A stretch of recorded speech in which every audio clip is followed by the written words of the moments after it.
Bismillahirrahmanirrahim. Assalamualaikum warahmatullahi wabarakatuh. Alhamdulillah wa kafa, wassalatu wassalamu ala nabiyyil mustafa wa ala alihi as-sidqi wal wafa. Nahmaduhu subhanahu ala waziri ni'amihi haqqa hamdihi wa nashkuruhu subhanahu ala waziri fadlihi haqqa syukrihi. Alhamdulillah rabbil alamin. Bersyukur kita selalu kepada Allah Subhanahu wa taala karena di hari ini, hari Kamis malam Jumat tanggal 3 Desember, Allah Subhanahu wa taala masih memberikan kita kenikmatan, masih memberikan kita rezekinya. Salah satu rezeki atau kenikmatan yang Allah berikan adalah nikmat hidup. Karena tatkala rezeki seseorang telah habis waktunya, maka saat itu dia diambil dan dicabut nyawanya oleh Allah Subhanahu wa taala. Artinya kehidupan kita ini adalah bagian daripada rezeki Allah. Begitupun dengan kenikmatan lainnya, yaitu nikmat keimanan, nikmat keislaman, nikmat kesehatan, dan berbagai nikmat-nikmat lain yang Allah Subhanahu wa taala berikan kepada kita, yang akhirnya pada hari ini kita dapat duduk di sini bersama melaksanakan keyakinan, kita berdoa bersama kepada Allah, memohon ampunan bagi diri kita, keluarga kita, dan bagi orang-orang yang telah mendahului diri kita. Ya, semoga dengan keyakinan ini tentunya ada sesuatu manfaat yang kita dapatkan, tidak hanya ikut keyakinan ataupun ikut kajian apapun itu, setelah keluar turun dari tangga masjid ternyata hilang semua apa yang telah kita laksanakan di sini. Salat serta salam semoga tetap tercurahkan kepada Habibana Nabiyana Sayyidina Muhammad sallallahu alaihi wasallam.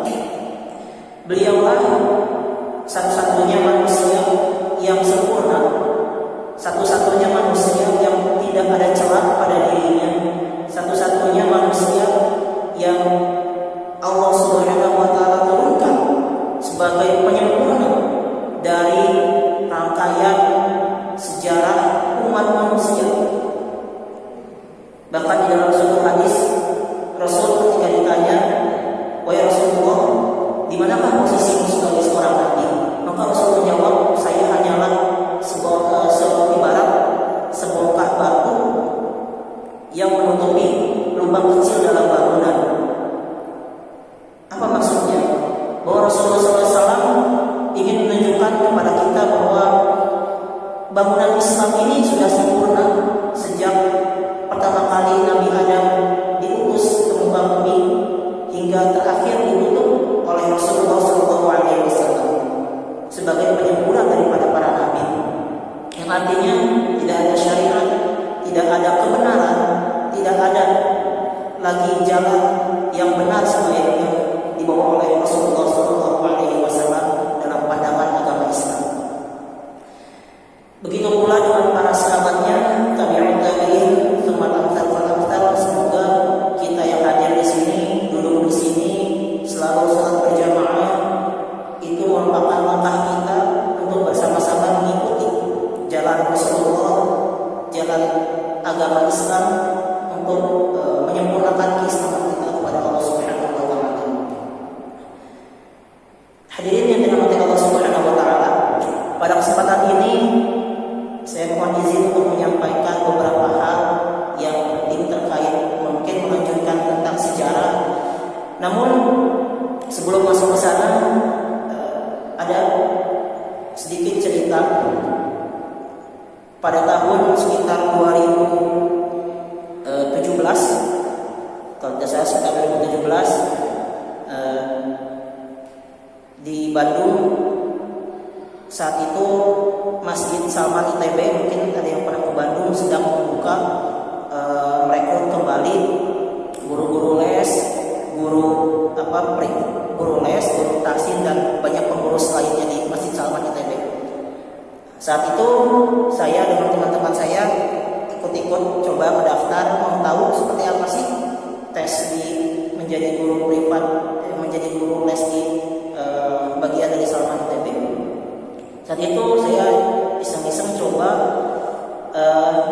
mendaftar di bagian sejarah. Ingin melihat apa sih tes yang dilakukan untuk menjadi guru les sejarah saat itu, karena di Salman bukan hanya untuk ibadah tapi dipakai juga untuk kepentingan sosial. Salah satunya untuk belajar anak-anak SMA, Semansa, Seman 2, kalau Seman 1, Seman 2, dan SMA favorit lainnya yang dekat-dekat ITB sana. Nah, ternyata tesnya adalah saat itu saya dites untuk menyampaikan sejarah Perang Dunia I hingga Perang Dunia II. Sampai sana saat itu selesai tes, yang akhirnya saya tidak ambil walaupun diterima karena ada beberapa alasan tidak ikut mengajar di sana. Begitupun dengan teman-teman saya. Cuma yang menarik karena kita sedang membahas sejarah, bahwa saat dites yang ditanyakan atau yang ingin diketahui adalah alur cerita daripada kisah Perang Dunia I hingga Perang Dunia II. Artinya apa? Ada beberapa, bahkan standar untuk mengajar adalah untuk mengetahui kisah ataupun alur cerita. Tidak ditanyakan apa dasar dan mengapa adanya peperangan tersebut, apa yang melandasinya, ideologi apa yang melandasinya. Tidak ditanyakan seperti itu. Para hadirin yang dirahmati Allah Subhanahu wa taala, awalan cerita ini bukan untuk curhat atau apa, tapi untuk sedikit mendistract pemikiran kita bahwa ternyata tidak setiap orang, baik akademisi maupun non-akademisi, yang memahami bahwa sejarah itu bukan hanya sebatas cerita. Banyak ternyata orang-orang yang masih memahami bahwa sejarah itu bercerita tentang masa lalu, hanya cerita masa lalu. Sehingga kalau ulangan-ulangan sejarah yang pasti disampaikan adalah tahun berapa, ya kan? Siapa tokohnya, yang menurut saya tidak terlalu penting untuk dipertanyakan. Banyak orang yang terjebak pada kisah, akhirnya menjadi peneliti sejarah adalah orang yang meneliti kisah-kisah masa lalu. Para hadirin yang dirahmati Allah Subhanahu wa taala, pada 2 pekan yang lalu bahwa kita sedikit membahas tentang surat Al-Hasyr dan surat Al-Asr. Al-Hasyr dan Al-Asr. Dalam surat Al-Asr kemarin kita sedikit bahas tentang waktu atau masa, wal asri, demi masa. Kemarin kita juga bahas bahwa masa itu mengikat kepada seluruh makhluk. Artinya seluruh makhluk yang ada di dunia, di alam semesta ini terikat oleh sejarah, terikat oleh waktu. Kalau dalam kaidah ilmu ketuhanan, teologi, biasa disebutkan kullu ma siwallah fa huwal alam. Seluruh makhluk selain Allah adalah alam. Wal alam makhluk, dan alam adalah makhluk.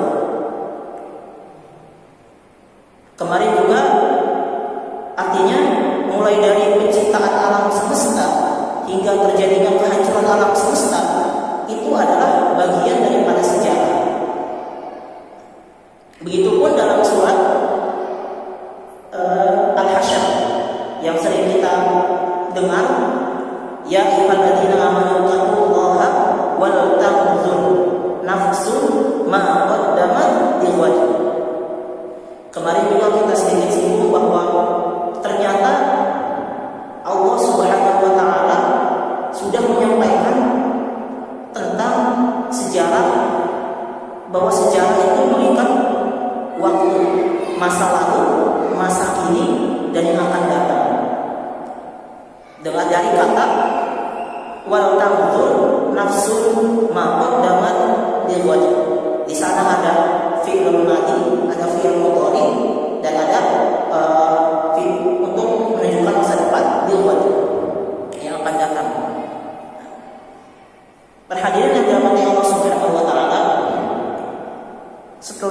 membahas kemarin sedikit mengenai pengantar untuk memahami sebuah sejarah. Sedikit ingin disampaikan bahwa pada hakikatnya sejarah hanya ada dua. Ada sejarah yang statis atau yang dari dulu sampai nanti sama. Ada sejarah yang memang dinamis berputar. Sejarah yang statis atau yang diam tidak bergerak adalah sejarah penciptaan alam semesta dan sampai hari kiamat. Itu tetap seperti itu. Apa dalilnya? Allah Subhanahu wa taala berfirman, wa ma min dabatin wala ta'irin yatiru bi janahihi illa fi kitabin min qabli an nabraha, kata Allah dalam surat An-Nur. Tidak ada binatang yang melata atau burung yang terbang kecuali telah Allah tuliskan dalam kitab Lauhul Mahfuz. Artinya alam semesta, binatang dan isi-isinya termasuk pohon, daunan, itu bagian daripada sejarah yang tidak bergerak, diam, teratur sama. Karena sudah seperti itu penciptaan Allah terhadap makhluk-makhluk hidup selain manusia. Begitupun bahkan dengan malaikat dan yang lainnya. Adapun dia masuk dengan sejarah yang berputar atau yang dinamis, yang selalu berputar, adalah sejarah kehidupan manusia. Kenapa sejarah kehidupan manusia? Karena mungkin nanti akan lain waktu kita akan bahas sejarah mengenai ide penciptaan alam semesta atau kronologi penciptaan alam semesta, mulai dari sejarah bangsa jin hingga penciptaan alam semesta yang ada dalam Al-Quran dan As-Sunnah. Kenapa sejarah manusia disebut bergerak? Karena pada dasarnya pemeran utama, kalau kita misalkan menonton sebuah film, di situ pasti ada pemeran utama, ada pemeran pembantu. Ya, pemeran utamanya ada antagonis, ada protagonis dan lain sebagainya ya. Maka dalam kehidupan sehari-hari atau dalam alam dunia tidak sama pada halnya seperti itu. Di antara seluruh makhluk Allah ini, manusia adalah pemeran utamanya. Sehingga kenapa suatu saat Allah menyampaikan wahyu melalui hadis qudsi kepada Nabi Muhammad SAW, laulaka ya Muhammad ma khuliqal alam. Kalau tidak karena kamu wahai Muhammad SAW, maka pasti tidak akan diciptakannya alam semesta. Artinya adanya alam semesta itu hanya untuk manusia. Baik itu seluruh planet yang katanya sampai bergalaksi yang ribu-ribu itu di alam semesta, itu diperuntukkan untuk manusia. Sejarah manusia dimulai dari penciptaannya Nabi Adam alaihissalam hingga berakhirnya dunia, atau dalam Al-Quran biasanya disebut yaumul qiyamah atau yaumul akhir, hari akhir. Hadirin yang dirahmati oleh Allah Subhanahu wa taala, sebenarnya yang ingin disampaikan dalam menghantarkan materi sejarah sebelum bercerita yang lain-lain, yang harus kita pahami bahwa ternyata sejarah itu adalah kandungan yang paling terbanyak di dalam Al-Quran. Silahkan bisa dicek. Ternyata banyak orang yang melupakan berapa pentingnya pengetahuan tentang sejarah, betapa pentingnya pemahaman tentang sejarah, betapa pentingnya seseorang memahami suatu kisah. Padahal Al-Quran 1400 tahun yang lalu yang sudah lengkap ini berisi paling banyak tentang sejarah. Tapi kita umat muslim lupa tentang sejarah. Dan perlu diketahui juga bahwa kenapa mesti memahami sejarah?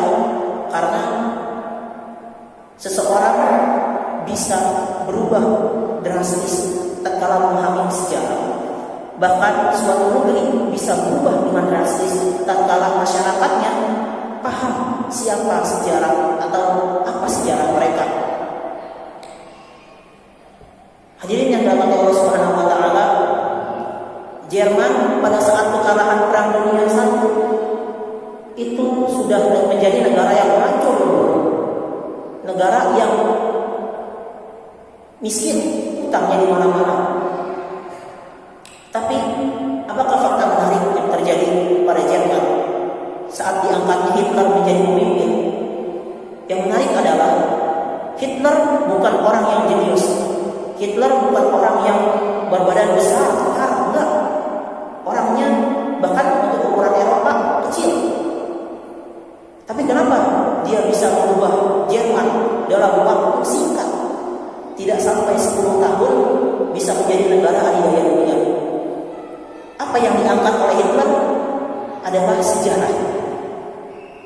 Hitler saat itu menyampaikan bahwa bangsa Jerman adalah bangsa Arya yang menguasai dunia. Sehingga pada saat itu semangat untuk membuktikan bahwa Jerman adalah negara yang dikaruniai Tuhan, manusia terbaik. Itulah yang membuat Jerman akhirnya dalam beberapa tahun merevolusi semuanya dan menjadi negara adidaya dunia. Bangsa Yahudi sampai sekarang yang menguasai dunia. Kenapa? Karena mereka yakin terhadap firman Allah di dalam kitab Taurat atau kitab Injil bahwa mereka adalah bangsa yang terpilih sampai sekarang. Karena mereka saking yakinnya terhadap sejarah. Chinese saat ini bisa menjadi negara adidaya karena mereka paham bahwa sejarah mereka adalah negara-negara kekaisaran yang sangat hebat. Jepang bisa menjadi negara maju adalah karena mereka paham sejarah mereka. Dan Indonesia bisa dijajah 350 tahun karena dihapus sejarah mereka dari masyarakat Indonesia sendiri. Lupa siapa asal mereka. Itulah kenapa penting memahami sejarah bukan hanya sebatas cerita. Itu yang ingin kita sampaikan pada hari ini. Sehingga nanti ketika sampai kepada pembahasan terkait sejarah penciptaan alam semesta, sampai sejarah nanti sirah nabawiyah, sejarah Rasul, sampai akhirnya Futuh Mekah, Khulafaur Rasyidin, ya, dengan berbagai sumber referensi yang terkenal. Kalau sirah nabawiyah itu misalkan karyanya Sofiyur Rahman Al-Mubarakfuri, sama aja yang bahasa Arab sama yang bahasa Indonesianya, tidak ada bedanya. Atau buku sejarah yang lain, kalau sejarah para nabi itu karyanya Ibnu Qayyim, itu yang lengkap ya, dari sejarah mulai Nabi Adam hingga akhir dengan berbagai referensi. Sebelum seseorang memasuki kisah-kisah Rasul, alangkah baiknya dia harus memahami bahwa yang dia baca itu bukan cerita, bukan, tapi yang dia baca adalah perjalanan kehidupan manusia yang masih di masa depan dan masa ini akan terulang kembali. Karena pada prinsipnya sama sejarah itu. Dari zaman Nabi Adam hingga akhir kiamat, prinsipnya sejarah tidak akan pernah berubah. Hanya waktu, tempat, tokoh, peristiwanya saja yang berubah. Pada dasarnya tidak ada yang berubah. Bahkan Allah sudah memberitahu itu dalam surat Ali Imran ayat 137 hingga ayat 140 yang berbunyi, qad khalat min qablikum, sungguh telah berlalu sebelum kalian sunah-sunah atau perjalanan-perjalanan, fasiru, maka berjalanlah fil ardi, di bumi, fanzuru, maka lihatlah oleh kalian kaifa kana aqibatul mukadzibin, bagaimana akibat orang-orang yang mendustai agama Allah. Dalam ayat 140-nya di sana Allah jelaskan juga ada kata wa tilkal ayyamu nudawilha bainan nas. Artinya adalah wa tilkal ayyam, dan pada hari itulah nudawilha bainan nas. Sejarah itu kami perputarkan di antara umat manusia. Allah perjalankan sejarah itu di antara umat manusia. Para hadirin yang dirahmati Allah Subhanahu wa taala, sebenarnya apa sih sejarah itu dan prinsip sejarah itu seperti apa?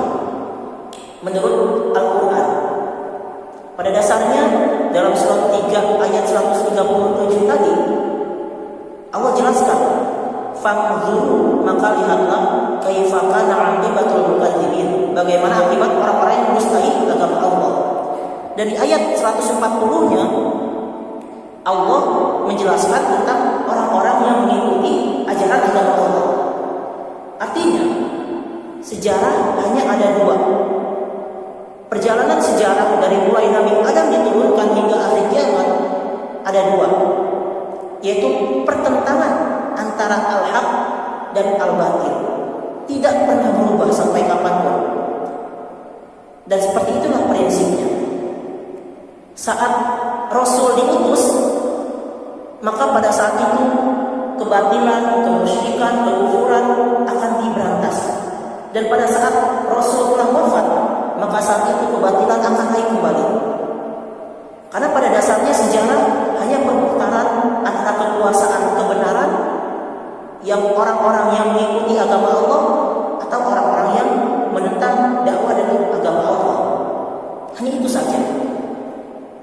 Silahkan bisa dibaca, dikaji dari sejak zaman Nabi Adam, yang mungkin nanti akan kita cerita sedikit-sedikit cerita bahwa saat Nabi Adam diutus, yang menjadi musuh adalah syaitan. Saat zaman Nabi Nuh, semua manusia terkena bencana. Artinya manusia tidak ada lagi di bumi dan hanya menyisakan orang-orang saleh. Artinya Islam menang pada saat itu. Di zaman Nabi Sulaiman, misalkan Islam menguasai dunia, bahkan sampai jin dan alam pun menjadi anak buahnya.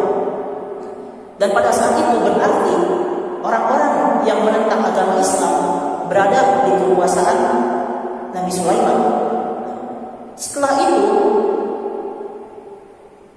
setelah Nabi Sulaiman, pada zaman Nabi setelahnya, kita lihat pada Nabi Zakaria, Yahya dan lain sebagainya, Islam menjadi agama yang tertindas kembali. Bahkan dikisahkan, mungkin akan kita sedikit cerita nanti, bahwa Nabi Zakaria meninggalnya, wafatnya itu dibunuh oleh Bani Israel. Bahkan dalam sebuah cerita, bahkan dipenggal atau digergaji kematian wafatnya. Artinya Islam sedang dikalahkan oleh agama atau orang-orang yang menentang Islam. Islam bangkit kembali saat zaman Nabi Muhammad, hingga pada akhirnya khilafah fil ardh, tegak Islam. Islam menguasai hampir setengah daripada dunia. Dan pada saat itu, menurut fakta sejarah, bahwa saat Islam berkembang, maka saat itu Eropa dan orang-orang yang menentang Islam berada pada zaman kegelapannya, atau biasa kita sebut di dalam sejarah the Dark Age, zaman masa-masa kegelapan Eropa atau bangsa-bangsa Nasrani. Itu bisa dicek sejarahnya dan bisa dicek buku-bukunya, dan semua orang Nasrani mengakui itu di zaman-zaman kegelapan itu. Tidak bisa dielakkan karena itu fakta. Artinya tidak jauh dari zaman Nabi Adam hingga akhir, hanya pertentangan antara Islam dan musyrik, antara kafir dan muslim. Hanya itu saja pada prinsip pandangan agama Islam. Ikhwan fillah rahimakumullah, mungkin hanya itu saja antara terkait sejarah, masih belum masuk kepada pengertian dan pembahasan tentang sejarah yang lainnya, agar kiranya kita mampu memahami bahwa sejarah bukan hanya dongeng, kisah yang dibaca, dikaji, ya, terus dikenang, menarik, ditulis kembali, itu saja. Tapi tidak ada makna ideologisnya, tidak ada makna pertempuran antara tauhid dan musyrik di sana. Dan itulah yang banyak terjadi di antara umat Islam. Dan kenapa Islam menjadi terbelakang? Karena mereka lupa terhadap sejarah mereka, lupa jati diri mereka sebagai seorang muslim. Tidak bangga menjadi orang muslim. Bangga menjadi orang muslim ketika rame-rame, ketika kumpul-kumpul, ketika sendiri tidak bangga. Kenapa? Karena lupa sejarah mereka bahwa muslim adalah umat terbesar dan mulia di hadapan Allah